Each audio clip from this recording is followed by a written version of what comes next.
Hi, I'm Bran, and I love sci-fi Christmas movies. I'm Dan, and I despise sci-fi Christmas movies. I'm Alonso, and who knew sci-fi Christmas movies? And this Is the Deck the Hallmark podcast. Deck the Hallmark, it's his podcast. Brandon and friends host his podcast. We hope you like this jolly podcast. Well, hello, we are here. Boy, oh boy. It's a cozy, intimate set today. It's Monday. We're still here. What up, Brian? Live from Brian's house. Hey, everybody. I'm Brian. This is my crib. Yeah, come on in. I got the green screen. I got the screen. I got the here's where the magic happens. That's pretty awesome. Nowhere else we'd rather be. That's right. Brian? Absolutely. In all honesty, if it's got climate control at this point, I'm your best friend. Yeah. That's who I am. And so, yeah, we're here. Are the movie theaters open where movie y'all movie are? theaters are open. Saw Wild Robot with the Okay. kids last week. Cried through half of it. It was great. Nice. It was Yeah. great. Saw Transformers 1. That was fun. Transformers 1 was a great time at the movie I think theater. I'm out of kid movies now. So Yep. maybe we'll go back and see Despicable Me 4. Yeah. Maybe I'll take him to see Speak No Evil. There's a kid in that movie. Kid can't talk, but there's a kid in the movie. Yeah. Maybe Joker Folie à Deux with totally, yes. with Lady Gaga. Maybe I they'll watched enjoy your it. out of theater reaction to that movie. I saw the Alonzo. picture Yeah. of your out of theater reaction. It Told made you me everything, laugh. you know? Yeah, Christie's picture was the best. That was the best part of that whole thing. We had an interesting conversation afterwards, and we actually sort of we came up with what the ideas behind the movie are, and ultimately I'm like, everything is interesting about this movie except the movie. That's a shame. Well, I'm looking forward to seeing it at some point. I guess that's just the best I got. Joaquin Phoenix be is like, curious is it to hear your too late thoughts. to back out? Is Yeah, it too late? We've already done the whole thing. I know we've already filmed Oh, it, but is yeah. it too late? Too soon. I'm still mad about him leaving Todd Haynes high and dry. Which movie was that? It's Joaquin. Go It ahead. was about to I've heard shoot the in story. Mexico. This Yes, hasn't been yeah. filmed yet. Yeah. But And we'll never now. Yes. Like the whole production fell apart. I didn't know that that's not his first. No, time he doing did that on Signs. Yeah. No, not No. Signs. Split. Split. He was supposed to be in thank you. Split, and 2 weeks before Principal, he backed out, and James McAvoy was like, "I'll do it." I think we're better with Split. I think it all worked out, but yeah, I'm sad that we're being deprived You of don't Todd think Haynes so? movie. Yeah, anytime we're deprived of a Todd Haynes movie, bad. I got to be honest. I think James McAvoy did an amazing job in Split. Hear what I'm saying, not what I'm not saying. But A world without Split would not be the end of the world. but Joaquin Phoenix is the better actor. I'd like, in my personal opinion. I think I would have been. I'd be fascinated to see what Split looked like with Joaquin Phoenix. Look, it's always apples and oranges. I think that's different. They're both very talented. They have different skill sets and gifts. Just Split's just the Letterman interview, just on a loop. Here's Joaquin doing his thing. Well, I'll tell you, listening to Joaquin sing in Joker Folie à Deux made me feel better that I never saw that fake documentary where he pretended to be a rapper. So. Really? Well, I mean, Yeah. I listened to all of Les Mis and I made it. So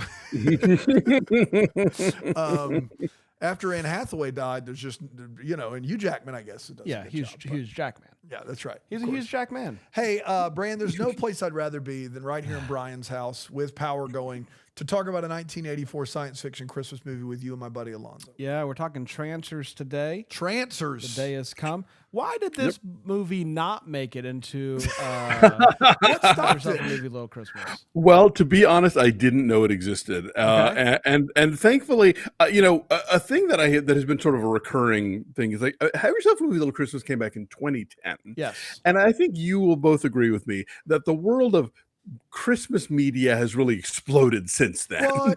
No. So many podcasts and so many, online debates about Die Hard or whatever. But I'm seeing a lot more lists now of people who are tossing out these very specific genre titles, whether it's film noir or science fiction or horror, that I didn't know about. And like I thought I had done a pretty thorough coverage of the waterfront, but I'm encountering new things right and left. It's so embarrassing. Yeah, I hate it for you. How can you show your face out there? It is an endless task to be the Christmas movie guy. Like I'm gearing up to watch what is going to be probably a thoroughly bloody and disgusting horror movie called Terrifier 3, just because it happens at Christmas. It's the best Terrifier though, and you I said think that. so. Yeah. I Of think so. the Terrifiers, the third one is where they. It's the new one. It's coming out in theaters soon. Yeah. Can't wait. Yay! Yes. Yay, Terrifier. Let's get to it, shall we? Trancers originally premiered in the UK on November 7th, 1984, and then finally made its way across the pond on May 22nd, 1985 in the United States. And it went a little something like this. So this hour and 16-minute movie doesn't actually start for 2 minutes and 30 seconds, so do the math. Trailers up front. We see Jack Death. What Credits up front. Excuse me.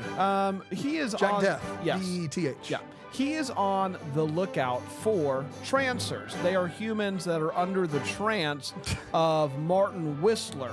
And they're basically zombies. He walks into a diner. He immediately figures out, hey, we got some Trancers among us. Kills one of them. And when you kill a Trancer, they kind of just like, I don't know, spontaneously combust. Like they just disappear. They read infrared into out of here. Yes. And so when the higher up at the police force tells him that he has to stop going rogue and going after Trancers, he throws the badge in his face and he's like, I'm out of here. Not on my watch. That's right.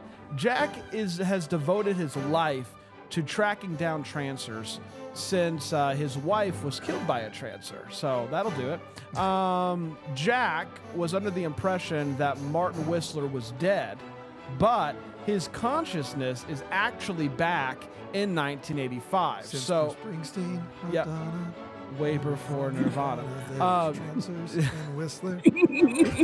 So once Jack discovers that Whistler is still alive and just is in 1985, he destroys. 1985. Yeah. He Bowling for soup, ladies and gentlemen. We're at Brian's house. All right, here we go. He destroys. We have a lot of fun here. We're having fun. He destroys Whistler's body. That is in whatever year it is in the future. Yes, in the future. Which means that he's going to be stuck in 1985. So the only thing left to do is to go back to 1985 and get rid of him for good. Music still on MTV. Yeah, I know. So this allows Jack to go back to 1985 himself and enter the body of one of his ancestors, a journalist named Phil Deathton. I don't know. It's Phil. Phil the future. Phil the past. He comes to and he meets Lena, a woman who Phil had spent the evening with the night prior. Lena works as a photographer at Santa's workshop at the mall. That's the Christmas. When he walks into the mall, he catches eyes with Santa, and it becomes clear that Santa is a Trancer. And so Jack, a.k.a. A Trancer, Phil, if you will. yeah, that's pretty good. Now Dasher, now Trancer. That's right. That's good. Yeah. So Jack, a.k.a. Phil, gets into a fight with Santa, and after taking care of business there, he opens up to Lena about what is up, who he really is, and she is like, all of this tracks, it makes sense to me. I'm here to help. So he comes face to face with Whistler, and Whistler forces the Trancers to shoot him. Luckily, before he went back to 1919, The long 1985, second. he was given a watch which allows him to have the long second, which temporarily slows time down, stretching 1 second to be 10 seconds. Yes, or in this case, 45 to 60. It doesn't matter. It's a one-time use situation, though, but I guess it was a good time to use it. It's a great time to escaped. use it. It's a good time anytime. Just do it. Just transit.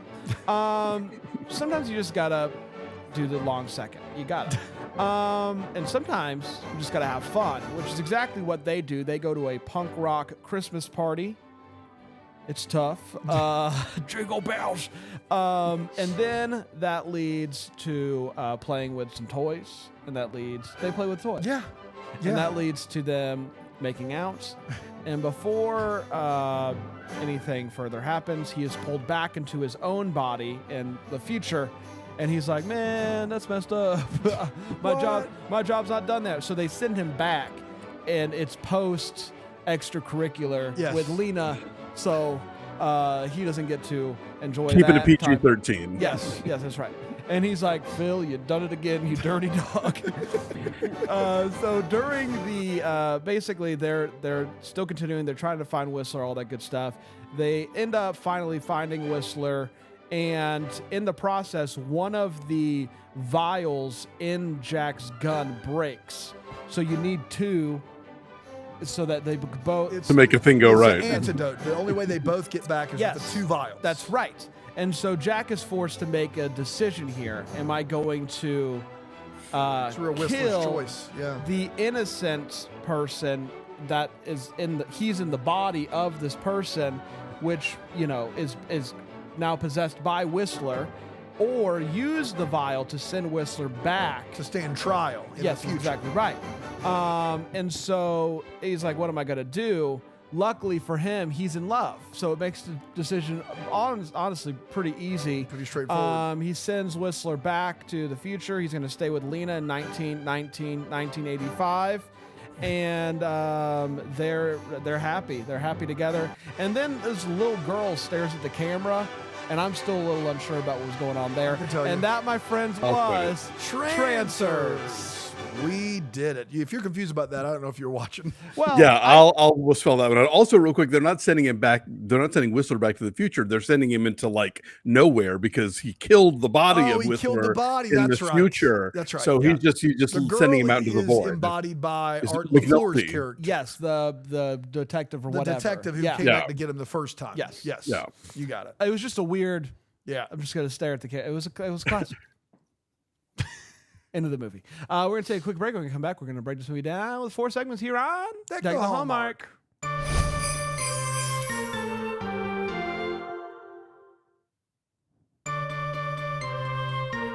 We're back.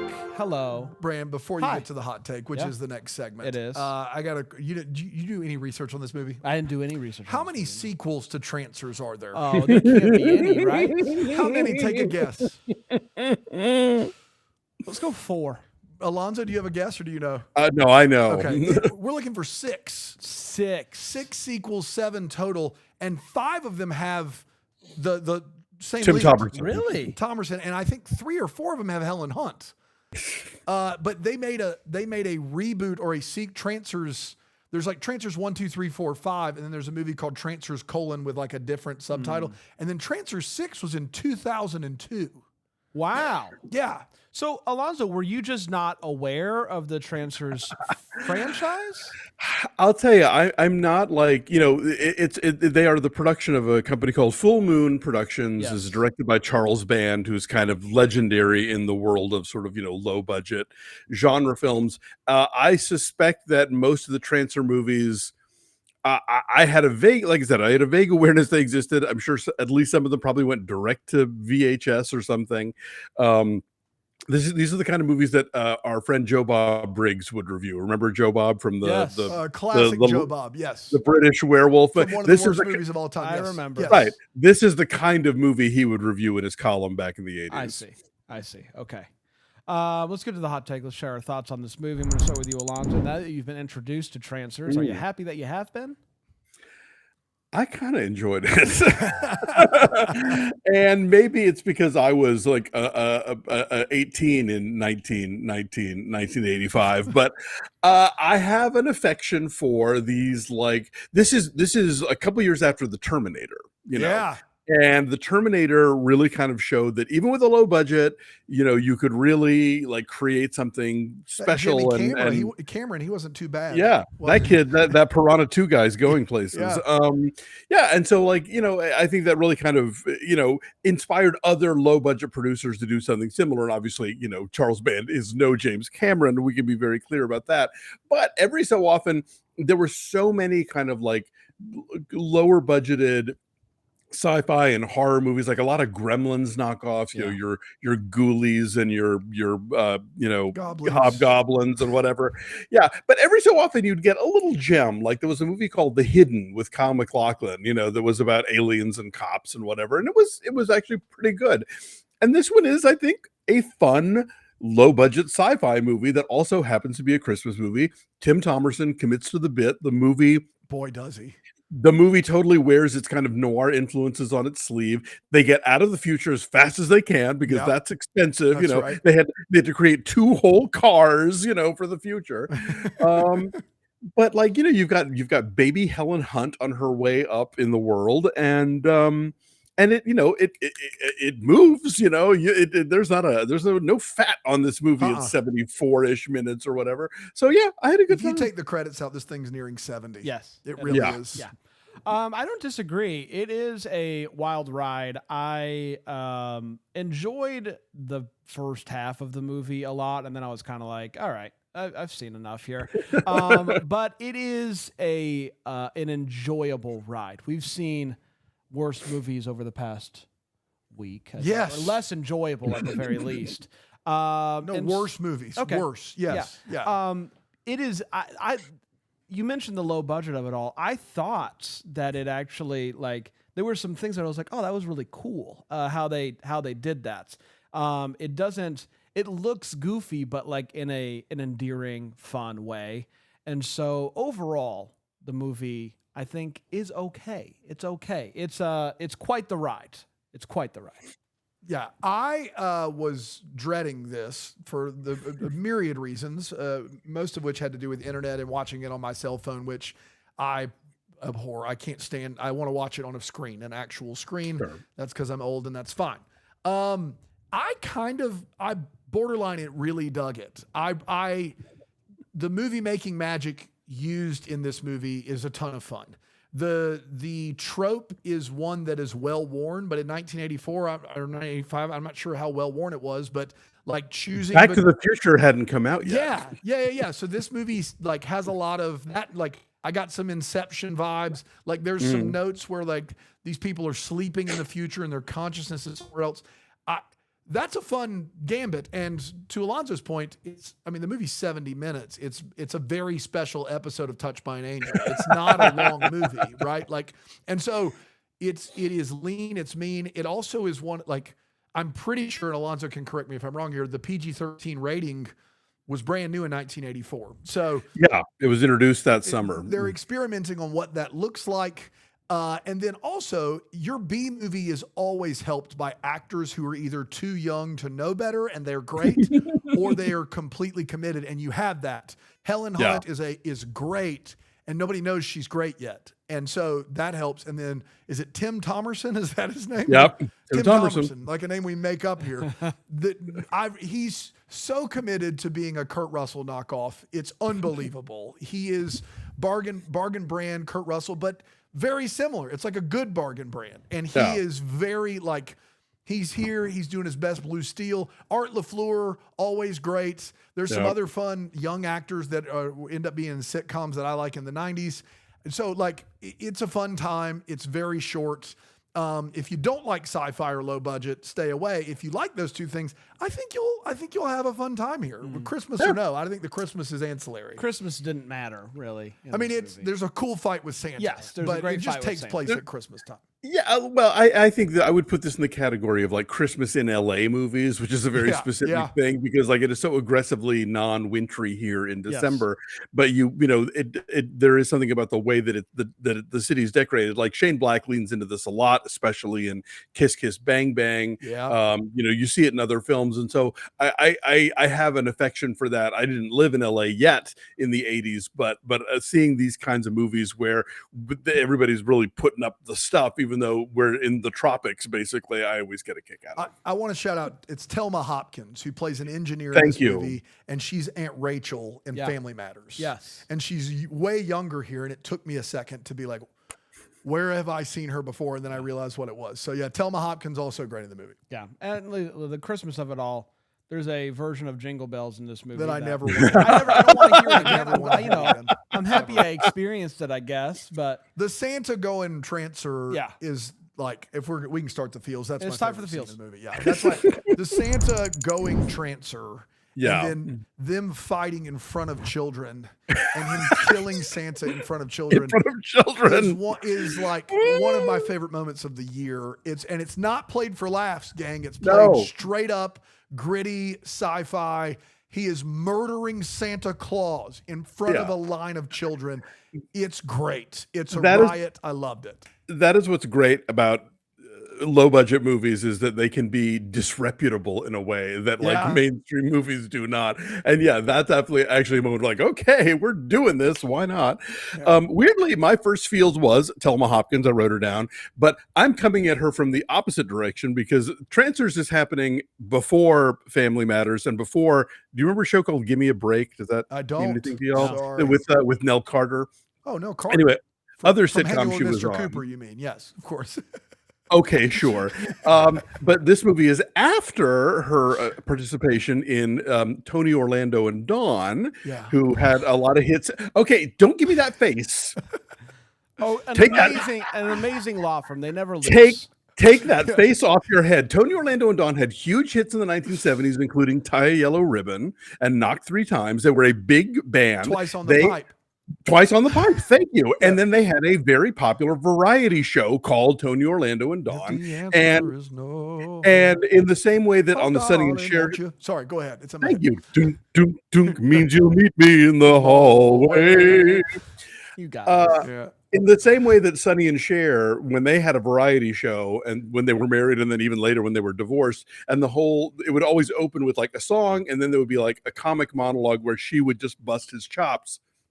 On Tony, Orlando, and Dawn, they would come out and sing, and then Thelma Hopkins and the other member of Dawn would bust Tony Orlando's chops. So she has great comic skills, and which she later got to work in sitcoms. So it's fun to see her in a movie like this, where it's like, okay, you're getting your SAG minimum to keep your insurance or whatever, but I'll take it. I love seeing Thelma Hopkins. I love seeing Art LaFleur. Anne Seymour, who plays the woman on the council, is like, has one of the so much stuff. So like one of those character actors is like goes back to the 50s or something. Like she was in How to Succeed in Business Without Really Trying. So I love when a low budget movie still finds space for folks that you can whose quote has gone down, but they're still working and they still want to do stuff, and then they show up and they commit to the bit. The punk scene is hilarious because it's such a staple of 80s cinema. 80s movies that was always like, oh, we're going to go to the punk club now, and it's like no punk club ever actually looked like the one in this movie. Like the Christmas lights were not usually a feature to be found at punk club. Dave White is laughing because he went to actual ones in the 80s, and that's why he's hard of hearing now. The whole thing with Art LaFleur's hard-bitten cop McNulty then like trancing or whatever, time traveling into the body of an 8-year-old girl who then has to be the tough-talking noir detective. The 8-year-old girl having to be Art LaFleur was really fun. I thought that was great. And then I'll tell you, this is a subtle nod of the Christmas thing. I love the thing with the 3 unhoused dudes standing around the barrel who become the magi who point the way to Tim Thomerson and Helen Hunt to find the guy they're looking for. So I think that I was constantly delighted with ideas or performances or something in this movie. When Art LaFleur played Babe Ruth in The Sandlot. Yes. And doesn't look anything like Babe Ruth, but my favorite Babe Ruth ever on screen. He is Babe Ruth. Yes.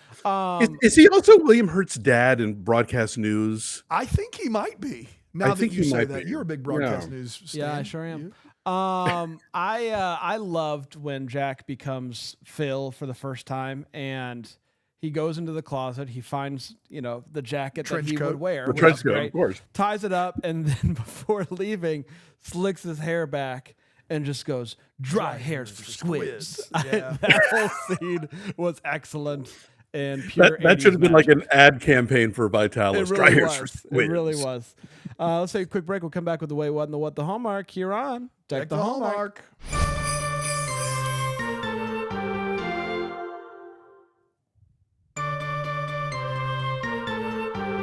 Welcome back, everybody. Hopefully you're doing well. We are.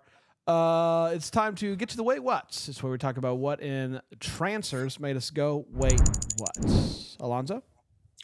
Well, I think we have to start with the usual time travel caveats apply, because you could go down a really deep hole of like, well, how does Whistler know he's not going to erase his own existence if he goes to the past and starts killing people and but we'll just sort of take those as read. Okay, so there's a thing that movies do, and you probably you mostly don't notice it, because when it's done well, you're not supposed to notice it. When people in a movie are in traffic and driving, they are actually This is it. they're in a car, they're being towed by a truck on a platform. Yeah. And they're supposed to be not too much higher than the rest of traffic, so it doesn't look like they're being towed on a platform by a truck. This movie, they're so high above traffic, they might as well be in Chitty Chitty Bang Bang, like they're flying over the streets.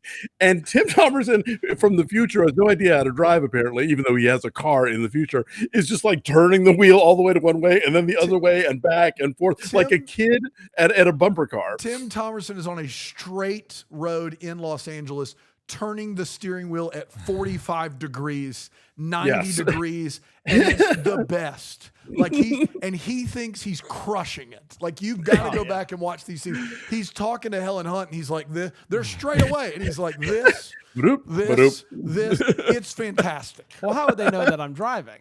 Yeah, if I don't do That's this, true, you're not yes. going to be. They won't know. Oh my gosh. This is called indicating. Yeah, that's right. I have to say, he is leaving clues behind him like breadcrumbs, which means he's not a very good cop, even in the future. No, he's bad. Helen Hunt is wearing a jean jacket with a rebel flag on the back, sure which is. somebody in the early 80s thought that was sure, why not? So many questions about the Confederate flag on the back of Helen Hunt's jacket. I couldn't get over that scene. I paused it. I don't know who did that. Why would that happen? I mean, look, you have to realize, like, this is the era after the Dukes of Hazzard, who had that on the roof of their car for however many seasons. It was not uncommon to stop in a gas station in the South and find all kinds of stuff that would have like the rebel flag, and it would say something like, ass kicking Southern rock or whatever. It wasn't a political statement. It was just this thing. And obviously you look at it now, it's like, it was a thing. It was always a thing. We still live in that thing. But this movie's in Los Angeles. I didn't think it was a thing in Los Angeles. I mean, not necessarily, no, but I think that it symbolically it hadn't become the, if you're part of the expression, red flag that it is now. And so it, for dumb white people, exactly as Dave puts it, who have no concept of history. So let me be very clear, always been a red flag historically for people that it affected. But yes, exactly. Yes, a lot of people were just oblivious. Correct. Did I miss something? Who scorches the tanning booth guy? I don't know. I don't know the answer to that question. He traps Tim Thomerson in the booth. Right. Helen Hunt comes running in. She sees the scorched outline, and I'm like, did I miss a kill I thought here? that we were going to figure out, like, that was going to be part of a murder mystery thing, and turns out, no, he's just dead, and it's made to look like suicide. That happens sometimes, though. You need to know Sometimes you just infrared out of here. You know what I mean? Yeah. What are you going to do? But okay. So that wasn't just me then. Well, I wrote down, why doesn't he inject Whistler during the long second? But then they explain that, because she asked him, why didn't you inject Whistler during the long second? They actually cover their tracks there. Yeah. Yes, and he's like, I had to save you. It's like, okay, I guess they're a thing now. And then these time travel stories, particularly starting with the Terminator, which I think it really sets the tone for a lot of the decade there. The notion is that the person in the past, the future person has to rescue, is going to give birth or parent a child who is then later in the future going to be blah, blah, blah. The guy they are going to find, the old baseball player, Ashby. Yeah. Ashby, yes. Hap Ashby kind of seems like he's past that part of his life. Yeah. Like it's hard unless he's Norman Mailer. It's hard to imagine that he's suddenly he's gonna clean up his act. He's gonna stop drinking, and he's gonna get married, and he's gonna father a child. It's like, dude, you played pro ball 20 years earlier. Like the clock is ticking. But fair, I guess we'll go with it. To be fair, Tim Thomerson is now madly in love with Helen Hunt, and they have to be 20 years apart in age. Oh, for sure, minimum. Like it's a little creepy.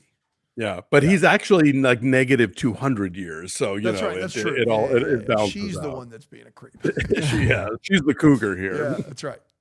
That's all I got. When he's still in the future, he's about to go swimming, you know, in the ocean, and what's his name is walking behind him, and he's just walking straight into the water, and then at some point, he's shocked that his pants are wet. He looks down and he's like, "Oh, what? Did you not see the ocean? Did it snuck up on him?" Sometimes it You does didn't that. feel it coming into your shoes, like. And he's like 6 steps in by the time he looks down and goes, "Oh man," I don't know what happened to him there, but he was surprised. Dan, this is for you. Can you imagine trying to sleep with those neon lights on the wall? Oh my gosh. Unbelievable. Shoot me in the face. I've been sleeping in crazy humidity with all the windows open and no power, and I would take that any day. Yes. Over the neon Unbelievable. lights. Yeah. And then I just got a kick out of the fact that when Jack goes back to the future as he's making out with Lena, That's right. what happens next is Phil comes back into his body. That's right. In the middle That's of right. what's Hey, about to what? be a evening. session of fun for these two adults, and he just rolls with it. He says, "Well, I guess this is happening again," and then he is once again out of his body. What a night for Phil! What a night for Phil! He, I just wish that we could have been privy to the moment where he came back into his body. Was like, oh, okay. I guess this is happening. I guess this is happening. All highlights. Man, what a thing that happened to him. And they don't really talk about that, but Phil came back Right in the in the middle of a moment, and so shout out to Phil. Shout out to Phil. Dano. Yeah, several of the big ones were taken along the way, but I got a few more. They put in place this long second where he hits a button on his watch, and 1 second becomes 10 seconds. And the first time he uses it twice. Yeah. The first time he uses it in this movie, it's like maybe 90 seconds. Yeah. It's a long time. Now It does go on. It is in slow motion, but this guy, a gun is shot, and they do their version of bullet time, which is wonderful. There's a picture of a bullet slowly moving that someone probably has on a string of tape, and it's fantastic. I loved it. It's unbelievable. During the time that bullet is in the air, and during that 1 second, he goes over, lifts Helen Hunt off the ground, runs away from all of the premises, carrying a full-grown body, puts her in the car, gets in the car, and then the time starts back again. And it's for my money maybe the best scene of this movie because 1 second is 10 seconds, but the 10 seconds is times 10 of those 100 seconds. it is exactly. it's so many seconds, Yeah. more than 10. At one point he's got shaving cream all over his face, and she's like, "Are you ready to go?" And he's like, and he wipes the shaving cream off his face, and he is perfectly clean shaven. And then the next scene, he has a stubble. It's tough. And it's like, you can't, it's like a reverse Santa Claus. Like, you can't wipe, the shaving cream's there to shave, not because you've already shaved. And he wipes it off, and he's just clean shaven, ready to go. And it's like, that's not how that works. What if it's Nair? And he wiped it off with a towel, which is crazy. In the middle of the Santa fight scene, the music takes a turn. It starts off like with this classic, like almost Blade Runner soundtrack. In the middle, for my money, it was a He's a Maniac cover. Like in the middle, all of a sudden, I thought somebody was going to say just a Steel Town Girl on a Saturday night. Like legitimately, the music goes sideways on you into a dance number in the middle of the Santa fight. And it's like when Queen is playing in Shaun of the Dead. I loved it. They don't reference it, but I loved it. And I thought that was great. It was a very synthy decade, Daniel. I don't know what to tell you. Really super synthy decade. And then last but not least, I want to know the strategy of the Trancers, because some Trancers, when they see Jack Death, they just flip immediately. And other Trancers play like a long con. And I don't know, there's no through line of if you're a Trancer, you decide it's go time. Because I thought it was like, once you're caught, you have to reveal yourself and then go try to kill him. Because Santa, it makes no, like, if you can hold on and not actually turn Trancer and deceive him a little bit, Santa picks the most inopportune time to go. It's like Santa makes eye contact with Phil, and then he's suddenly triggered. But the tanning guy and the diner lady too. But the tanning guy doesn't happen like that. Yeah. So and actually, even the diner lady does it. She like talks to him at first, and the cops certainly later are like very much. I just think there's some inconsistency there, and would love a little backstory. Don't make the movie any longer, but would love a little backstory. Yeah. It might get to 80 minutes. We don't want to look like a crazy here. Yeah. It's time for what the Hallmark story. What could have been. Maybe have it get some clarity on any questions that we still have. Alonso. Well, I suspect any questions would have been thoroughly covered in parts 2 through 7. The two things that came to mind is, first of all, is Phil now stuck in limbo forever? That's mine. Like, because Phil sounds like a terrible human being. He does, from what we've heard about Phil. Having said that, justice for Phil. Justice for Phil. It does seem, though, like Phil's last 2 moments on Earth involve an entanglement. And so, with Helen Hunt. Shout out to Phil. Out there somewhere. The other one, of course, being if they can send him a watch from the future, why can't they send him more antidote? Yeah, the antidote thing's a little bit of a hang up, but you gotta create that Whistler's choice one way or another. Right. But they've established that like they can shoot things back to him via whatever technology exists. He gets the magic box that has a second watch in it. And they send him the gun, they send him all this stuff. It's like, just send him more antidote, and we're done here. But, then we wouldn't have had 2 through 7, I suppose. But you can maybe bring Helen Hunt to the future. And we got to find out what happens in Trancers, too. We do have to find out. I'm curious enough to watch it. I'll say that. Yeah. I mean, I think the only other question that I have is the long second. 10 seconds. What would it take to make that? I mean, obviously they did make it longer. It is longer than 10 seconds. But why did they land on 10 seconds? How did that all come to be? Did they ever get to the point where the long second is now 20 seconds? Yeah. I don't know. Yeah. Maybe in the sequels. Maybe we'll find out. For each sequel, it's 10 more seconds. Yeah. So there's 2002 when they get a full minute. Yeah. Or maybe a minute and 10. Yeah. Which in the movie probably plays out as a good 40, No, minutes. It's half the movie. Exactly. Sorry, using my long second. Know what I'm going to do. Dano? No, mine was Phil. Mine was Phil as well, so we did it. I think. We have one more Monday left before the holiday season starts, and we're ending it with a scary. We're going to the 2015 classic Krampus. Oh, man. That's what we're going to be talking about next week. It's going to be a lot of fun. And then we'll be together the following weekend for the marathon. Yeah. It's gonna be, fantastic. Can't wait. Get ready, everybody. Until then, maybe the first to wish you a Merry Christmas. Deck the Hallmark's a Bramble Jam podcast is produced by Aaron Shea. For more information on Deck the Hallmark, you can go to deckthehallmark.com. For more information on the Deck the Hallmark family, you can go to bramblejamplus.com. Deck the Hallmark is presented by Philo TV. For a free trial of Philo, go to philo.tv/DTH.